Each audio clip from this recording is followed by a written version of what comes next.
네, 앞서 안유철 교수님의 재미있는 강의에 굉장히 시간 가는 줄 몰랐던 것 같습니다.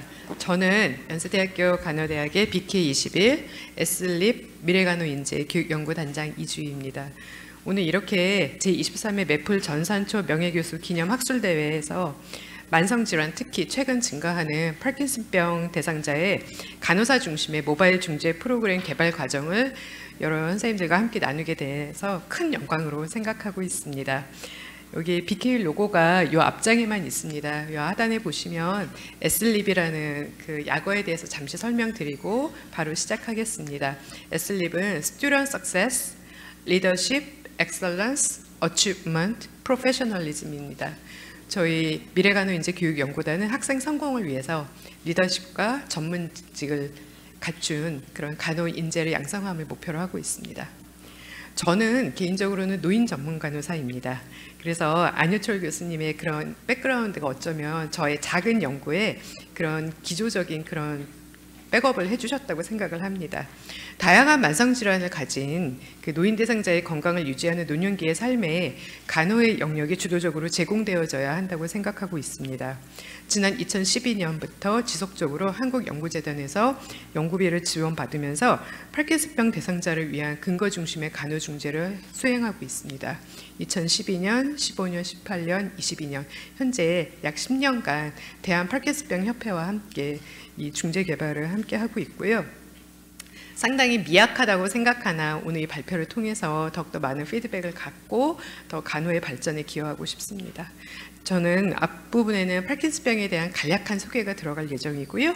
그 다음에 간호 중재를 개발하기 위해서 어떠한 근거를 찾았는지, 그 근거가 어떠한 백업이 되었는지, 그리고 여러 중재의 과학적 내용과 함께 현재 지금 하고 있는 다이에틱 프로그램에 대한 일부 내용 소개를 드리도록 하겠습니다.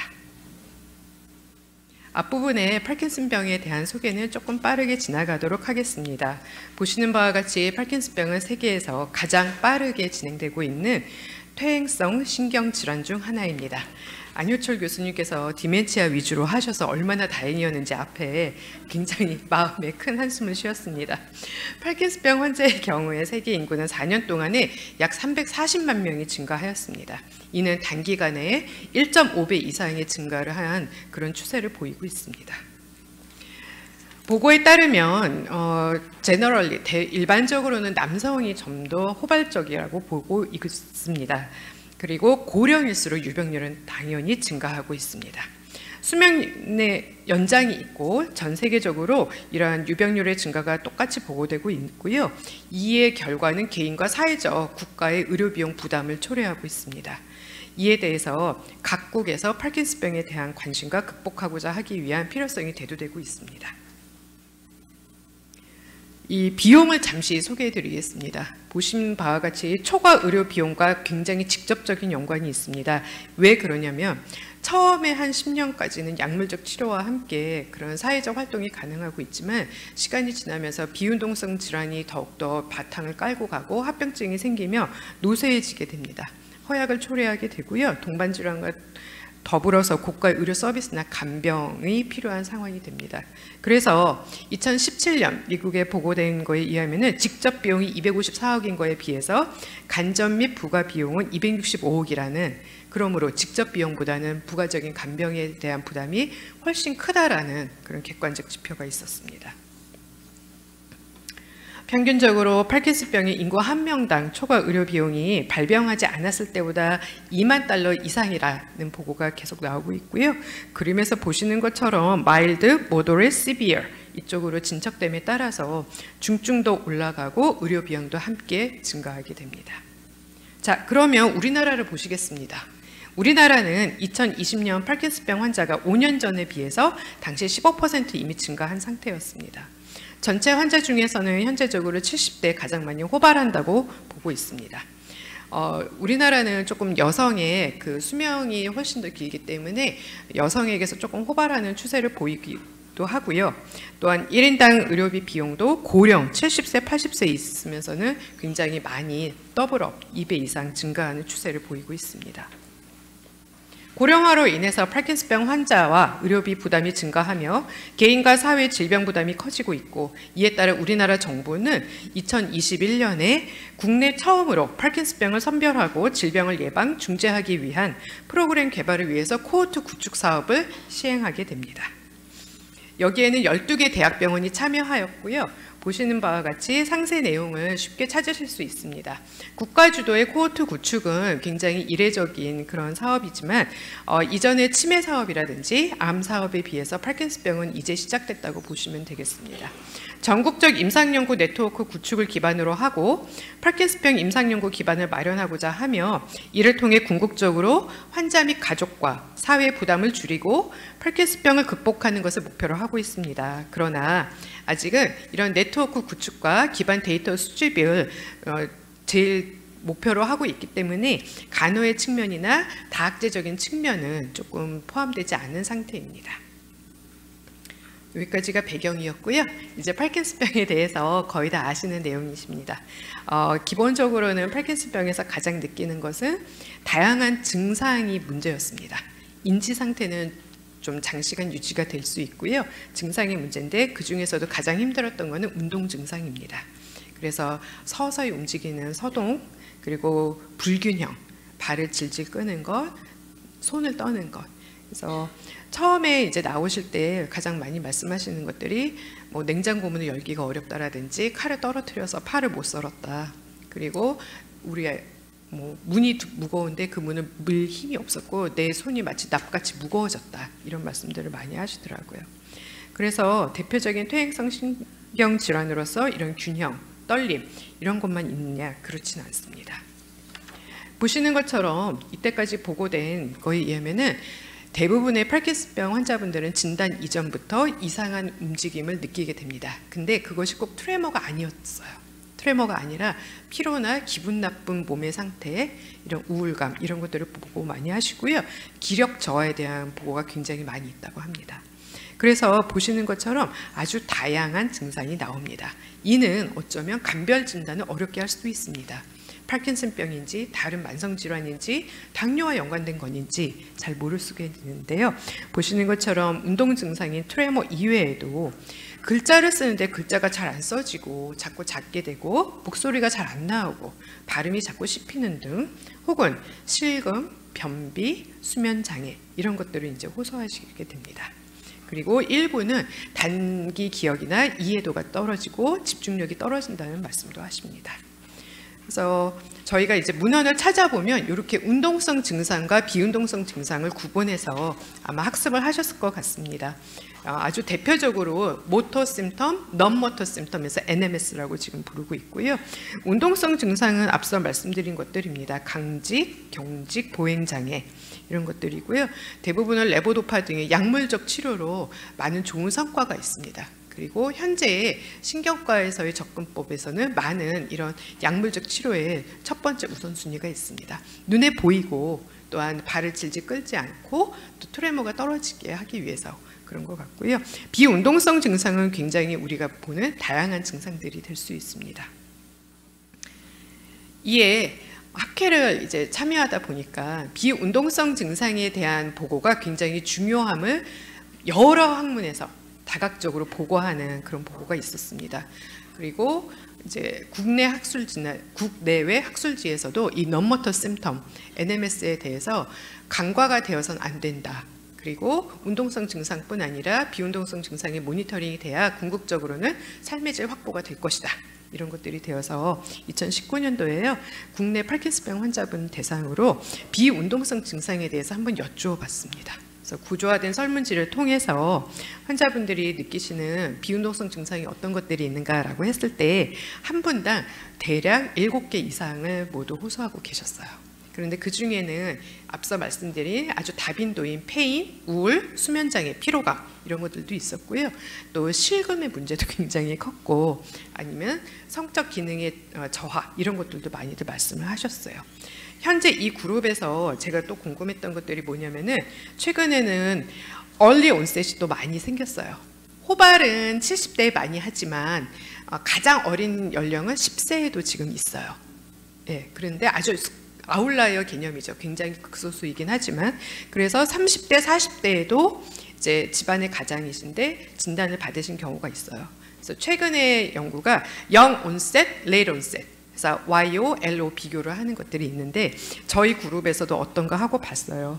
그런데 사실은 이렇게 onset, 질병이 딱 처음에 진단되는 시기에 젊은 연령과 고령일 때의 그 차이에서의 비운동성 증상의 차별은 없었습니다. 특별히 그런 이제 significant, 유의한 차이는 없었으나 다만 조금 재미있었던 것들은 이 에이지 온셋에 따라서 불안과 우울의 그런 차이가 있었어요. 네, 그래서 젊은 연령, 사회적 활동을 많이 하시는 그룹에서는 진단이 조금 빨리 되었을 때 안도도 되지만 플러스 내가 계속적으로 이 질환과 함께 살아야 하는 것 때문에 우울과 불안이 상대적으로 높았었음을 확인할 수가 있었습니다. 계속 공부를 진행했습니다. 그리고 계속 연구를 통해서 이 비운동성 증상에 대해서 어떻게 도움을 드릴 수 있을까? 물론 제가 이 연구비 수주를 하기 위해서 발표를 할 때 가장 많이 듣는 질문이 파킨슨병은 운동성 증상이 가장 중요합니다. 그런데 운동성 증상은 어떻게 하시려고 합니까? 라는 말씀을 많이 하십니다. 그런데 실제적으로 이제 저희 그룹이 대부분 이제 큰 병원에 계신 대상자분들과 대한 파킨슨병 협회에서 활동을 하시는 2,000여 명 환자분들과 함께 했는데요. 그 경우에는 그러니까 운동성 증상에 대해서는 약물 복용의 수능도를 그러니까 중재를 해드렸을 때는 조금 나아지는 경향이 있었고요. 비운동성 증상은 외래 방문했을 때 보고를 하거나 상의를 받거나 치료를 받는 게 너무나 제한적이었던 거예요. 그래서 이 비운동성 증상을 보고자 이 그래프를 조금 보여드리고자 합니다. 위에 보시면 프리 다이그노시스와 그 다음에 파킨슨 디지즈 다이그노시스 두 개의 축이 있습니다. 앞서 말씀드렸던 것처럼 이 질병 궤적의 전반에 걸쳐서 비운동성 증상이 발생하고 있었습니다. 그래서 특히 이러한 비운동성 NMS 심텀은 진단 전에서 우울이나 감각 이상, 앞서 말씀드렸던 그런 것으로 나타나기도 했고요. 질병이 진행되면서 이제 막연한 증상이 약간 기분이 이상하거나 쉽게 화내는 등, 그런데 이것이 파킨슨병인지 전혀 매칭이 안 되는 거였어요. 그리고 점점 배드 리듬 상태로 올라감에 따라서도 non-motor 심텀이 차지하는 연두색 그 그래프는 굉장히 그 범위가 늘어나게 됩니다. 즉 파킨슨병으로 한 7에서 10년까지는 대부분 사회생활 하시고 운동성 증상을 약물로 조절이 가능하긴 해요. 수능도가 높았을 경우에. 그러나 시간이 가면서 보시는 것처럼 운동성, 비운동성, 합병증 이런 것들이 거의 똑같이 같은 비율로 가는 것을 보실 수 있게 됩니다. 즉 시간이 지나면서부터 질병 궤적에는 다양한 증상이 복합적으로 심화되어 나타나는 것이 문제였습니다. 이렇게 돼서 파킨슨병 대상자들이 질병 기간이 길어지면서 동시다발적 그리고 복잡한 증상을 겪게 되고 약물 치료는 말씀드린 것처럼 운동성 증상에 먼저 타겟팅하게 됩니다. 이와 대조적으로 비운동성 증상에 대한 그런 중요성이 인식이 조금 적어졌고 그러니까 불충분한 치료죠. 부적절이라기보다는 조금 충분하게 이렇게 되는 상황이었고요. 그래서 이때 이제 대상자분들이 보호자의 도움을 받기도 하고 내가 왜 이렇게 자꾸 깔아앉는지, 약을 먹는데도 왜 나의 수면 장애는 나아지지 않는지, 왜 내가 밖으로 나가지 못하는 그런 실금의 상태가 초래되는지 이런 것들을 많이 말씀하셨습니다. 그래서 조금 더 증빙을 찾고 싶었습니다. 제가 간호학을 하면서 앞서 안 박사님께서도 말씀하셨는데 비약물적 중재나 간호중재의 과학화를 위해서 근거를 찾고 근거를 확립하는 데 조금 시간을 많이 썼습니다. 첫 번째는 미충족 요구에 대한 조사를 수행하게 되었습니다. 모두 한국인 대상이었고요. 파킨슨병 대상자를 대상으로 미충족 요구가 있는지를 물어봤습니다. 보시는 바와 같이 이미 50% 이상이 다 미충족이라고 말씀을 하셨고요. 각각의 카테고리에서 조금 높았던 거를 보시면은 치료적 요구에 대한 것이 좀 높아요. 반면 신체적 요구에 대한 것들은 조금 적은 상태예요. 상대적으로. 신체적 요구가 75%인 거에 비해서 나머지 3개의 원은 다 80% 이상이 미충족됐다고 보시는 거죠. 그래서 치료적 관계 형성이라든지 변화하는 거에 대해서 새로운 도전, 그리고 본인이 혹시라도 인지가 지금 자꾸 깜빡깜빡 하는데 내가 나중에 경도인지 장애나 치매로 발병하게 될까 봐 언제 그렇게 되는지 불확실성에 대한 것, 그리고 사회적 활동이나 영적인 것, 정서적인 것에 대한 것들에 대한 것이 굉장히 미충족에 대한 것들이 빈번하였습니다. 여기 보시는 것처럼 다양한 요구가 있었는데 특히 긴 질병 기간에 따라서 질병에 대한 지식, 질병 기간이 길어지면 약물의 레주메도 달라지거든요. 그런데 조금 더 올려보죠 라고 했을 때 그 약물이 올라가고 나서 이후에 겪는 사이드 이펙트라든지 이런 거에 대한 지식, 그리고 복용의 수능이 꼭 필요한 거 알겠지만 사실 파킨슨병 환자들 카페에 가면 약을 쪼개 먹으라는 정보도 있거든요. 이런 말씀들도 하세요. 절대 하시면 안 되는 거잖아요. 그래서 이런 것들, 그래서 이런 요구가 환자분들에게 굉장히 시급하게 필요하다, 이런 것들을 파악하게 됐고 이를 저널 오브 어드밴스드 너싱에 보고하게 되었습니다. 이후에는 이제 그런 궤적이 있는 이 대상자의 특성을 보고서 홈바운드 올더 어덜트의 특징을 찾게 됩니다. 이 연구를 하게 된 근거는 체계적 문헌고찰을 통해서 확실한 근거를 찾고 싶었습니다. 앞서 제가 좀 전에 말씀드렸던 것처럼 저도 공학을 했으면 조금 더 쉽게 혹은 빨리 그 why나 how에 대한 연관성을 했을 텐데, 일단 저는 계속 간호학을 해서 이제 체계적 문헌고찰을 통해서 어떠한 것들이 이 대상자들, 특히 고령이 홈바운드 됐을 때 건강 관련 변수와 연관이 있는지를 알고 싶었고, 그를 통해서 파킨슨병 환자가 자주 낙상하는 상황, 그리고 더 칩거하게 되고 강직이 갑자기 생기고 온오프에 따라서 횡단보도 건너기 두려워하는 그 마음을 왜 자꾸 홈바운드를 되는지를 궁금했었어요. 그래서 보시는 것처럼 질병이 진행될수록 아무래도 기동성이 떨어졌고요.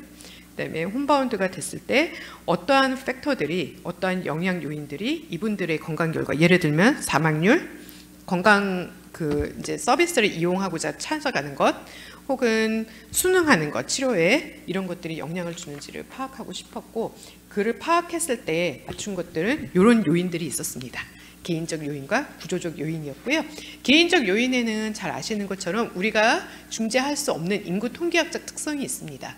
그러나 그거 이외에도 우리가 중재해 줄 수 있는 modifiable 팩터들이 있었습니다. 예를 들면 심리사회적 요인이라든지 기능적 요인, 건강 관련 요인에는 간호사의 적극적 중재가 필요할 수 있었고, 옆에 보시는 구조적 요인에는 저 이후에 공대 교수님께서 말씀해 주실 텐데 이런 홈바운드의 구조 있잖아요. 엘리베이터 유무라든지 문의 무게, 계단의 유무, 이런 것들이 이제 근거로 제시가 되었고요. 이를 위해서 이제 파킨슨병 대상자들이 워커, 휠체어, 지팡이 등을 점점점 이제 시간이 지나면서 찾게 되시는데, 이때 모빌리티가 용이하게 하여서 사회적 활동이라든지 참여를 할 수 있도록 그런 것들이 필요함을 확인하게 되었습니다. 저는 처방권이 없습니다. 잘 아시는 것처럼 간호사는 처방권이 없고, 그러나 약물적 중재를 했을 때 그 약물에 순응을 하고 있는지 메디케이션 리뷰를 할 수 있습니다. 그리고 사이드 이펙트를 모니터링 할 수 있고 투약에 대한 관리를 할 수 있습니다. 무엇보다도 간호사의 가장 좋은 점은 환자 옆에 있다는 것이었습니다. 그래서 비약물적 중재의 근거를 찾고 싶었습니다. 다시 근거 찾기를 하게 됩니다. 그래서 파킨슨병 대상자를 위한 비약물적 중재에 뭐가 있을까라고 봤더니 가장 많은 것들은 약물에 대한 메디케이션 리뷰가 가장 많이 있었습니다. 이 문헌은 전 세계에서 나와진 그런 근거였고요. 이들의 그런 약물에 대한 복용 이외에도 또한 그 증상 관리, 이 심톰 모니터링이 가장 중요했습니다. 그 외에 교육을 하는 것, 그다음에 케어기버의 관계 형성, 지속적인 이런 건강관리 서비스를 이용하게끔 적극적으로, 그러므로 협회에서 이제 혹은 카페에서 약을 쪼개니 조금 더 나아졌어요라는 이제 이거는 근거는 없는 거잖아요. 그래서 이런 것들을 하기보다는 조금 비약물적 중재에 있어서도 건강 관련 삶의 질에 과학적 근거가 되는 것들을 할 수 있는 것들이 있어야겠다라는 생각을 하게 되었습니다. 이러한 근거들을 찾고 나서 월드 파킨슨 컨그레스에 참여하였습니다. 일본에서 열렸었는데 이 WPC는 파킨슨에서는 가장 좋은 멀티 디서플리너리입니다. 의학계에서도 참여하고 간호학도 참여하고, 그리고 여기 대한 파킨슨병 협회의 회장님도 같이 가셨습니다. 그래서 같이 가셔서 본인들의 그 바램을 발표합니다. 포스터도 하시고 또 같이 나누기도 하고 뭐 커피 부스에서 함께 경험을 나누기도 하거든요. 이때 제가 발표했던 거는 널스 내비게이터 프로그램이었습니다. 그래서 운동성 증상 이외에도 대부분 지역사회에 거주하는, 그래서 홈바운드 or 아웃바운드에 있는 파킨슨병 대상자에게 patient centered, 그러니까 질병에 맞춘, 질병에 초점을 맞춘 그런 복합적인 그런 증상관리 프로그램 등을 내비게이션의 개념을 가지고 계속 따라가는 게 필요하겠다. 그래서 궁극적으로는 이들의 미충족 욕구를 충족시키고 사회적 기능을 확보하는 게 좋겠다. 이런 발표를 하게 됩니다. 돌아오니까 이제 모바일 헬스, m헬스를 이제 눈에 들어오게 됐어요. 잘 아시다시피 그 태블릿도 드릴까 생각을 했는데 태블릿을 하려니까는 연구비의 반이 직접비에서 나가게 되더라고요. 그런데 환자분들이 하루 종일 인터넷 다음 카페에 들어가 계시는 거예요. 그래서 왜 자꾸 다음 카페를 가시는가 했더니 모니터를 봐도 되고 핸드폰 손으로도 언제든지 볼 수 있다라는 말씀을 하셨어요. 그래서 이제 통칭 m헬스를 일컬어지는 모바일 헬스의 접근 가능성을 찾아보게 되었습니다. 그래서 이제 조금 아시겠지만 돌다리를 두드려서 넘어가는 성격인지라 이 내비게이터 프로그램에서 더 나아가서 어떠한 이런 커뮤니케이션 혹은 모바일 헬스 프로그램을 해줘야 할지를 조금 찾고자 하였습니다. 그래서 찾아보니까 다양한 만성질환에서 이미 하고 있었습니다. 제일 많이 되는 데가 당뇨였습니다. 그래서 당뇨에서 잘 아시는 것처럼 증상의 완화, 그다음에 말초, 혈관에 대한 관리, 발 관리 이런 것들에 대한 것들도 있었고요. 또 복약의 순응도, 인슐린의 그런 약물에 대한 것, 도세지 조절 이런 것들에 대한 것들이 나와 있었거든요. 그래서 궁극적으로 여기에서 보고되는 아웃컴들은 재입원을 줄인다. 그리고 사망률 감소를 줄이겠다. 궁극적으로는 국가적인 비용 부담을 줄이게 되는 거죠. 그래서 이런 m헬스에 대한 것들이 증상 완화나 복약 순응도, 치료 순응도와 연관이 있음을 확인하고 아하, 그러면 이것이 모바일 스마트폰으로 했을 때는 좀 더 개인화된 프로그램이 될 수 있지 않을까라는 생각을 하게 됩니다. 그래서 다시 근거를 찾았습니다. 또 근거를 찾게 돼서 체계적 문헌고찰을 통해서 m헬스 어플리케이션과 파킨슨 디지즈, 파킨슨병 환자와의 관계를 파악하였습니다. 그래서 이 저널을 리포팅 할 때가 가장 마음이 따끈따끈했던 것 같습니다. 아, 이제 조금 더 다가갈 수 있겠다. 왜냐하면 10에서 15년까지의 대상자분들이 심지어 목소리가 안 나오는 대상자분은 텍스트 메시지로 계속 날리시거든요. 문자를. 계속적으로 해서 전화를 해서 말씀을 하시죠라고 했더니 목소리가 안 나온다고 하시더라고요. 그래서 이 문헌에서 제가 보고했던 내용은 이것이었습니다. 그 닥터 라이겔, 바브라 라이겔이 이제 그 미국에서 핫페일러 대상자 대상으로 이 셀프케어 자가관리 이론을 발표를 했었어요. 이때 세 가지 주요 도메인이 있었습니다. 유지, 모니터링, 관리였습니다. 그런데 이때 이 핫페일러 같은 경우도 파킨슨병하고 조금 유사한 부분이 있습니다. 무슨 얘기면은 이제 심부전의 기능에 따라서 숨참의 조절을 해야 되고 숨참의 조절을 원격 진료나 디스턴스 헬스케어로서 약간 조절을 도와줄 수 있는 그런 것들이, 왜냐면 거기는 전문 간호사가 처방의 그 방법을 쓸 수 있기 때문에 아까 안 박사님께서 말씀해 주셨거든요. 그래서 그런 것들이 있었는데 저희는 처방은 없지만 비약물적 중재를 하더라도 이런 근간이 있으면 좋겠다라고 했는데 이 라이겔의 근거를 가지고 파킨슨병에다 밑에처럼 한번 매칭을 해봤습니다. 메인테넌스에서 현재의 신체적 활동을 유지하는 것, 그리고 메디케이션 어드히어런스를 순응하는 것, 그 다음에 모니터링에서는 본인의 운동성 증상뿐 아니라 비운동성 증상을 아주 예민하게 관찰할 수 있고 추적 관리하게 하는 것, 그리고 심토메, 게이트 트레이닝 등 이런 것들을 하게 되었습니다. 그래서 이런 보고를 하게 되어서 제가 그 제이미르에다가는 모바일 앱 for PD에서는 넌모터와 모터 함께 가야 되는, 그리고 자가관리가 필요함을 소개하게 되었습니다. 이를 바탕으로 그러면 나만 하는 건 아니겠지? 라는 생각이 들었어요. 어느 날 갑자기. 그래서 찾아봤더니요. 애플사도 하고 잔스홉킨스, 로드아일랜드 팀도 하고 있었어요. 무엇을? 파킨슨병 환자의 운동성 증상 관리를 하고 있었어요. 그런데 그들의 제한점은 그것이었어요. 운동성 증상에 굉장히 포커싱 돼 있어요. 그러므로 모바일 폰을 들고 다닐 때 우리가 여기서 걸음걸이를 재주듯이 그런 부분과 낙상에 대한 것들은 되고 있었어요. 그러나 비운동성 증상 같은 대상자가 주관적으로 느끼고 실제 삶의 질에 연관이 되는 것에 대한 것들은 지금 보고되지 않고 있었어요. 그래서 이를 가지고 이제 연구비 발표를 할 때 제시를 하게 되었어요. 그래서 제가 개발한 모바일 기반 이 파킨슨병 대상자의 자가관리 모니터링 프로그램은 연세 너싱 PD, 연PD입니다. 그래서 발표하고 나서 저희 연구원들하고 요새 나 PD가 인기인데 우리는 연 PD가 되는 건가요? 라고 하면서 막 웃었던 그런 기억이 있는데요. 이 연 PD 프로그램의 그 상표권을 하면서 저희가 그러니까 차별점을 둔 것은 그거였습니다. 스스로 모니터링을 할 수 있고요. 특히 운동성 증상도 하지만 비운동성 증상을 할 수 있습니다. 그리고 연구자와 관제 페이지를 통해서 상호작용이 가능합니다. 그래서 1대1로 피드백을 줄 수 있는 환경을 마련하였습니다. 이렇게 되었고요. 여기 보시는 것처럼 어떠한 비운동성 증상을 할까 하다가 다빈도로 지금 가지고 오게 됩니다. 그래서 대표적으로 지금 보여드리는 화면을 보시면은 변비 연화장애, 수면 피로 통증을 하게 되었고요. 보시는 것처럼 대상자의 학력이나 아니면은 어떤 장애가 있더라도 쉽게 보실 수 있도록 피겨를 많이 넣도록 하였고, 제일 중요한 거는 저희는 진단이 아니라 변화 추이를 함께 팔로우하는 것에, 그러므로 추적하는 것에 지금 의미를 두었습니다. 조금 차별점으로 저희가 그 지재권 같은 특허나 이런 걸 출원을 할 때 해왔던 거는 클리킹 시스템을 많이 두지 않았습니다. 왜냐하면 떨림이 있으셔서요. 그래서 그 서버 관리하시는 선생님께 환자분들의 내용을 설명을 드리고 드래깅 할 수 있게 도와달라고 했어요. 그래서 드래깅으로 했을 때 환자분들이 훨씬 편안하다고 하시더라고요. 그래서 이 프로그램을 적용을 하였을 때 프릴리미너리로 저희 한국에 있는 환자분들에게 적용을 하였고요. 이 연PD를 했을 때 특별히 자기 효능감, 복약 순응도 그리고 사회적 지지에서 아주 유의한 그런 차이, 그러니까 더 나아지는 결과가 있었고, 사용하고 났을 때 좋았던 점과 장애점을 말씀을 주셨어요. 좋았던 점은 뭐 생각보다 어렵지 않더라고요. 이런 얘기 많이 하셨고요. 또 한쪽에서는 그와 반해서 너무 압박감이 있으셨대요.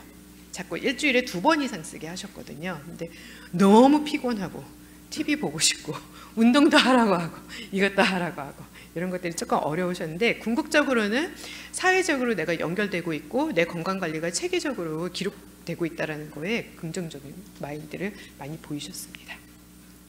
그래서 이런 것들을 지금 이제 보고하고 있는 단계이고요.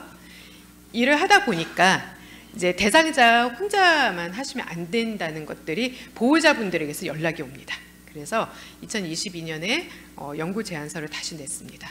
그래서 여기 보시는 것처럼 돌봄 제공자를 포함하여서 파킨슨병 대상자의 건강관리 그 트래젝토리에 점점점 돌봄자의 역할이 크게 되어지기 때문에 함께 가는 모델을 구축하겠습니다 라고 하고, 그때 제시한 다이어드 건강 증진의 근거를 제시하였던 내용입니다.